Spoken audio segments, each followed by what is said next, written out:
எல்லாருக்கும் ஹாய். நான் இன்றைக்கி அவல் பக்கோடா பண்ண போகிறேன். எப்படி பண்ணுறது பார்க்கலாம். ஒரு கப்பு அவல் நல்லா ஒரு 3 வாட்டி வாஷ் பண்ணிக்கிறேன். வாஷ் பண்ணிவிட்டு தண்ணி ட்ரெயின் பண்ணிக்கிறேன். அவல் நல்லா வாஷ் பண்ணி ஆயிடுச்சு. இதில் 4 டேபிள் ஸ்பூன் தயிர் ஆட் பண்ணிக்கலாம். இப்போது நம்ம சாஃப்டாக மேஷ் பண்ணிக்கலாம், இல்லை கையால் கூட நம்ம பிசைஞ்சு எடுத்துக்கலாம். கொஞ்சமாக தண்ணி ஆட் பண்ணிவிட்டு நல்லா ஒரு வாட்டி மிக்ஸ் பண்ணிக்கிறேன்.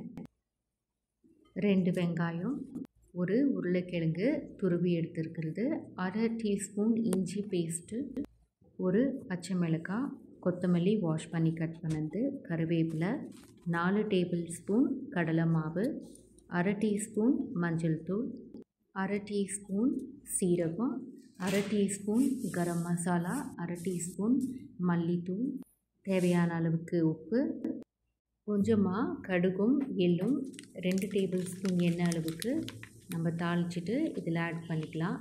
நல்லா கிறிஸ்பியாக வரும் நம்ம சுட்டு எடுக்கும் போது. இப்போ நம்ம கையால் நல்லா பிசைஞ்சு எடுத்துக்கலாம். அவ்வளோதான். இப்போ நம்ம அவல் ரெடி ஆகிடுச்சு. நம்ம எண்ணெயில் நம்ம சுட்டு எடுத்துக்கலாம். நம்ம சின்ன சின்னதாக நம்ம போட்டுக்கலாம். அப்போ நல்லா உள்ளே எல்லாம் வெந்து கிறிஸ்பியாக வரும்.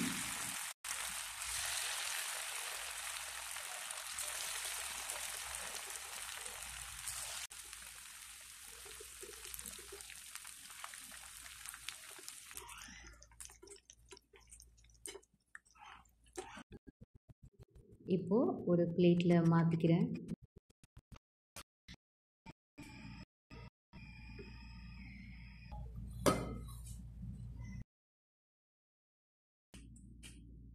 இப்போது நம்ம அவல் பக்கோடா ரெடி ஆகிடுச்சு. நீங்களும் ட்ரை பண்ணி பாருங்கள்.